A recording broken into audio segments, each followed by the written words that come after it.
నమస్కారం. జంగారెడ్డిగూడెం పట్టణంలో సాలిపేట ప్రాంతంలో నివసిస్తున్నటువంటి చంద్రరావు అనే వ్యక్తి తనకున్నటువంటి ఆర్థిక సమస్యల కారణంగా నిన్న కుటుంబంతో సహా భార్య, కుమార్తె, కొడుకుతో సహా పురుగుల మందు తాగడం జరిగింది. వెంటనే చూసిన వాళ్ళని ఇమీడియట్గా జంగారెడ్డిగూడెం హాస్పిటల్కి షిఫ్ట్ చేయడం జరిగింది. ఇక్కడి నుంచి ప్రాథమిక చికిత్స అనంతరం వాళ్ళందరినీ కూడా గుంటూరు జనరల్ హాస్పిటల్కి షిఫ్ట్ చేయడం జరిగిందండి.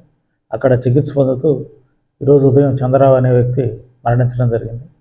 మిగతా వాళ్ళకి కూడా ట్రీట్మెంట్ జరుగుతూ ఉంది.